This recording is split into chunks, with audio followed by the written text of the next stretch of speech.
Michael, What? we're going to record this thing in 4K, 23.98 frames per second, in Rec 709 color space, and then we'll post-produce it through Premiere, export it through Media Encoder, and then distribute it through Vimeo. Sound good? Yep, great. Great, let's get cracking. So don't worry if you didn't get any of that, because I certainly didn't.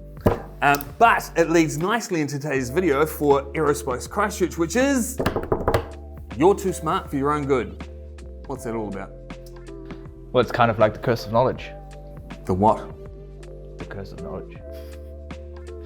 By definition, the curse of knowledge is a cognitive bias that occurs when an individual who is communicating with other individuals assumes they have a background knowledge to understand what's being said.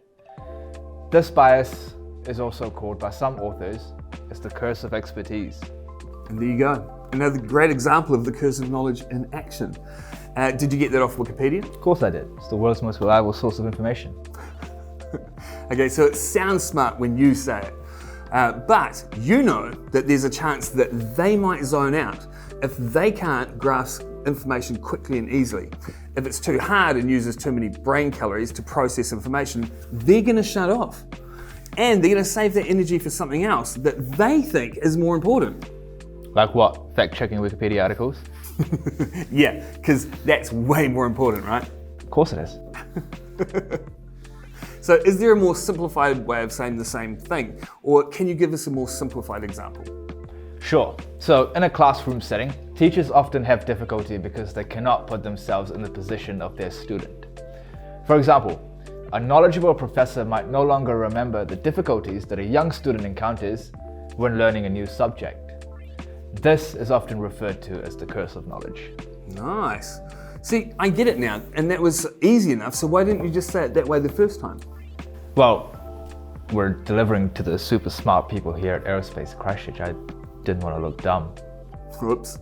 So it's interesting though. So is it not actually dumber if they can't understand it?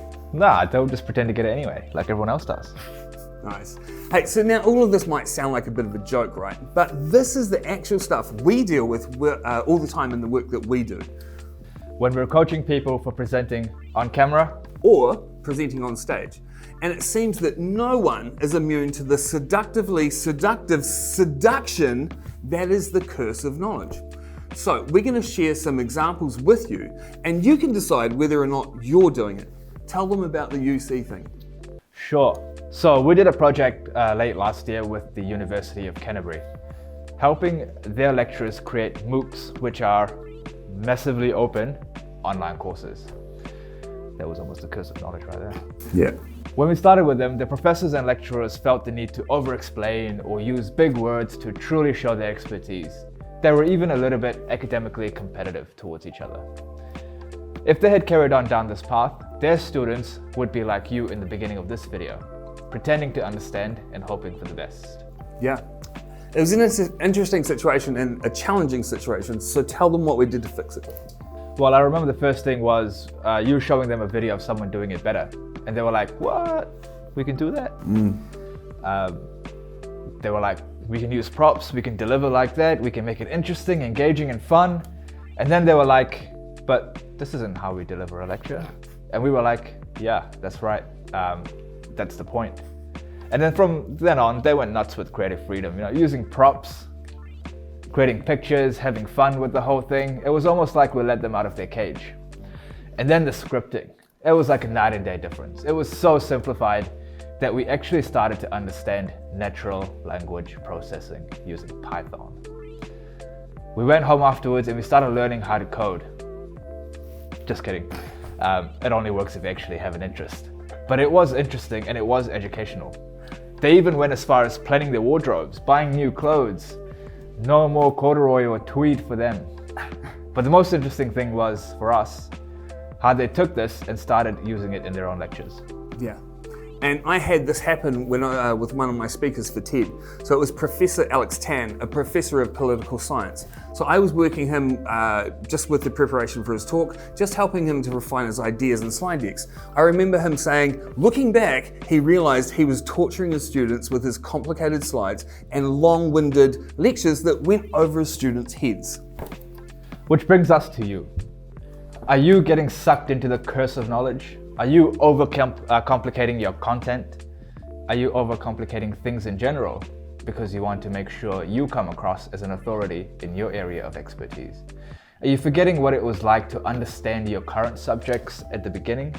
The subjects that you now know and understand so well? Do you secretly get a little bit pissed off when others don't understand you straight away? Surely it's not a bad thing, right?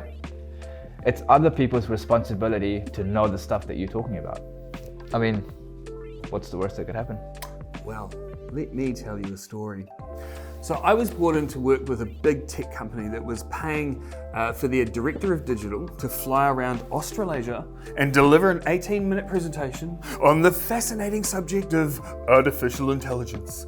A huge cost combined with the promise of glory and the cumulative clapping of an enthusiastic audience that had been delighted and entertained. But that's not what was happening, was it? Nope. They were confused, conflicted, and kerfuddled. You see, half the audience were tech experts and the other half were consumers or customers. And only one half of the room were actually being spoken to. You guessed it, the tech people who already understood the content. But the potential customers were being completely left out. As you can imagine, there was a lot of jargon and a disconnect between the audience and the speaker. And when it came to Q&A, there was nothing. All that money being spent, and it was having the opposite effect. You see, the company wanted to be seen as more approachable and user-friendly, but the speaker was not. So what did you do? Well, that's a story for another day. And that's an example of a cliffhanger. But there is a moral in there, right? Yeah, sure. So, here's the thing. Not paying attention to the needs of the people you are communicating with can cost a lot more than just money. And that's a great moral for all of us. Don't get sucked into the curse of knowledge. Keep it simple. Remember what it was like for you when you first started learning about your subject, and delivering your messages. Deliver your messages in a way that helps your audience to learn as they go. They will love you for it. Nice. And if you want help with any of that stuff, come and speak with us. Our job is to help people look good and sound great on stage and on video. And you can also check out our cool studio right here in the center of the city. Nice. So that's us, and that's the curse of knowledge, and that's why sometimes you're too smart for your own good. Absolutely. So to finish it off, we're super happy to sponsor this Aerospace Christchurch event, and we're looking forward to the presentations that are coming up. And we're also looking forward to any questions you might have, so please feel free to throw them our way. Yeah, let's do it.